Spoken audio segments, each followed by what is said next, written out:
Throughout history, there are those who choose to create a path to walk down when there are none available. We call these people pioneers. Although she won't be the one to tell you, Lavonne Fiereck is a living pioneer for women's athletics at Winona State.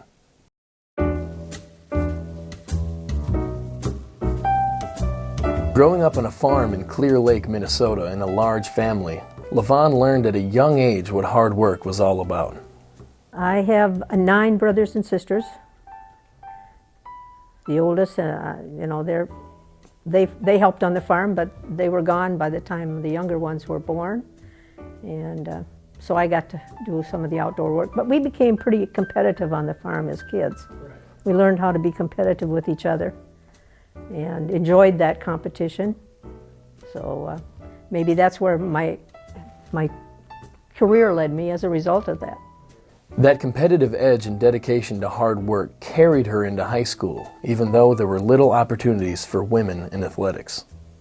As a youngster of the ages of the 60s when we were growing up, we didn't have competition as we know it today for women. And when I became a senior in high school at St. Cloud Technical High School, where I graduated from in 1959, that last year, somehow we needed to raise some money for the March of Dimes.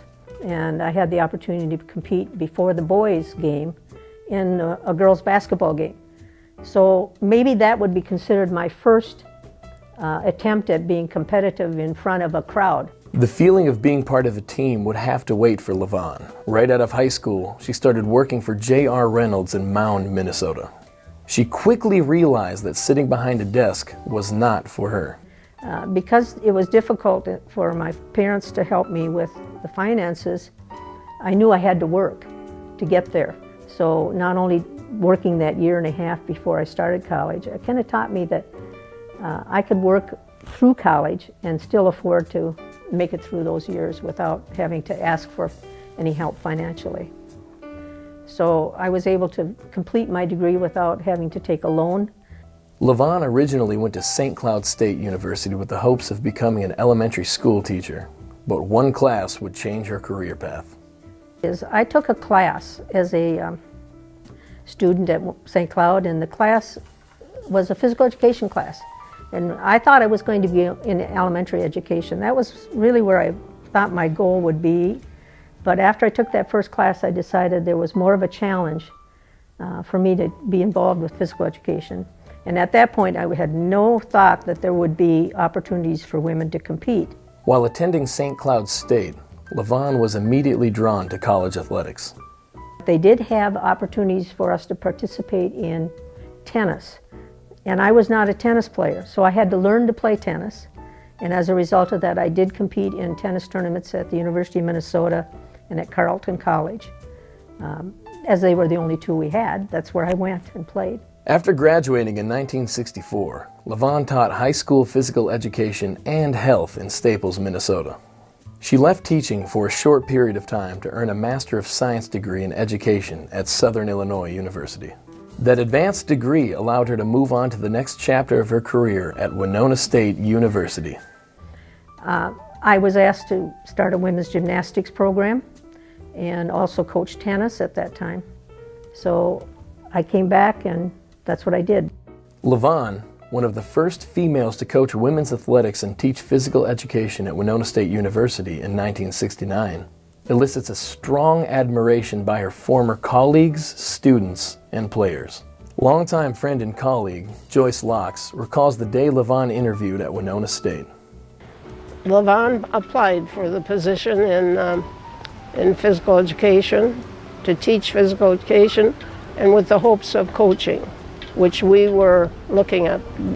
She applied and she had very fine characteristics for teaching and coaching were there. She had a lot of energy. And so she was hired and she came, and to be perfectly frank, we needed her. Lavonne also needed Winona State. One of her driving forces throughout her career was to expand women's athletics. The limited opportunities she had growing up motivated her to work toward change.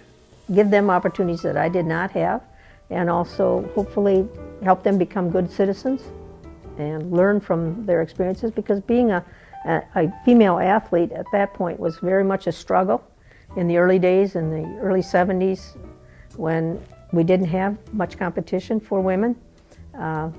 Actually, it became much more viable as a result of Title IX in 1972, when Title IX was passed for equal opportunity for women to compete. It gave those women an opportunity to not only be a participant. In many cases, those young women went out into the world and became coaches and teachers and helped young people experience some of the experiences they had. So I would say that was something that was very important. Lavonne had an unprecedented 30-year coaching career at Winona State in volleyball, tennis, and gymnastics. She won more than 300 games in volleyball and Coach of the Year in 1990. In 2001, she received the Minnesota Breaking Barriers Award for women's and girls sports. 14 years later, in 2015, she was inducted into the Winona State Athletic Hall of Fame for her coaching career. She was ready when she came. She had had a wonderful background, and you've read about that. And she was a go-getter. She worked hard. She worked beyond. She could be in her office checking things out.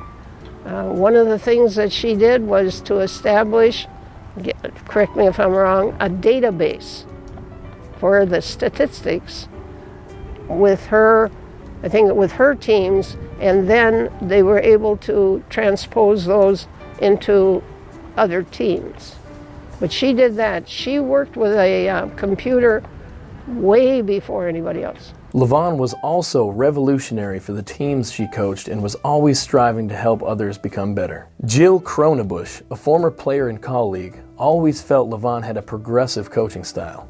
She was really, really innovative if you think about it. She was doing mental imaging in your mind before that was even a thing, you know? And she was doing muscle memory. You know, so you do a drill over and over and over so that it's muscle memory. And that's before muscle memory was even called muscle memory.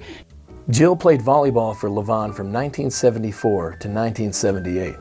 She could tell immediately Lavonne was a force to be reckoned with. And I was just in awe. I go, this is great. You know, and so Lavonne was in the gym. She's got a whistle around her neck and a stopwatch in her hand. And I'm like thinking, oh, cool. Someone who's disciplined, organized. Jill could tell very quickly that Lavonne was a remarkable coach and also a great leader.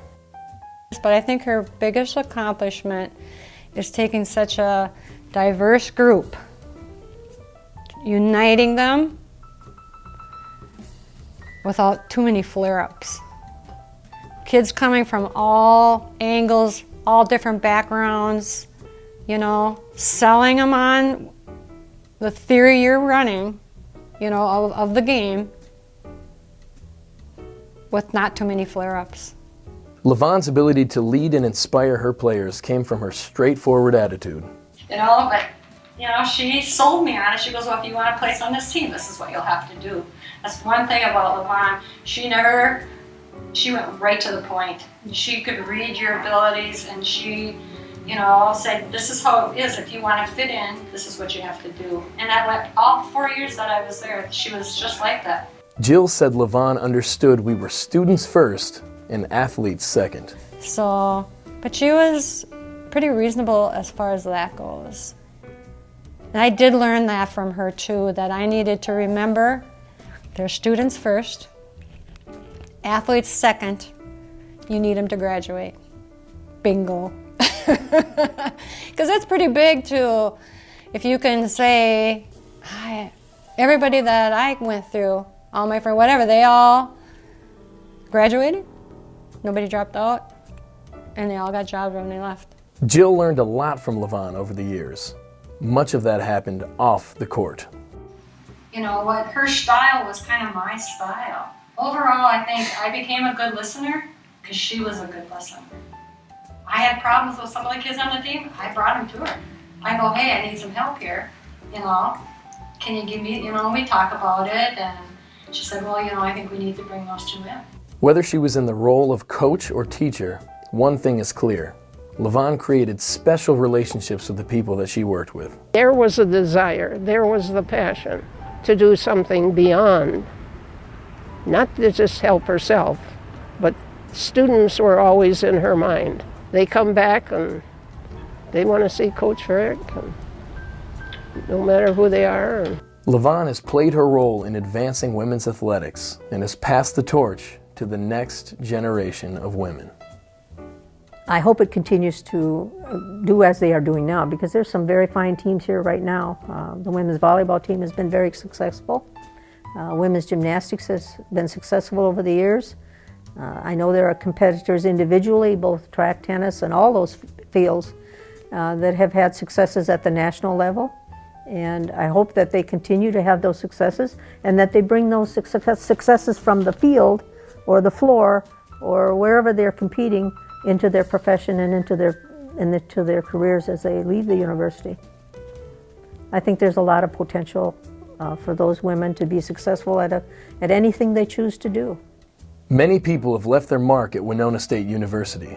In her time, Lavonne created opportunities and opened many doors for thousands of students. She was a teacher and a coach to many, but above all, she was a pioneer.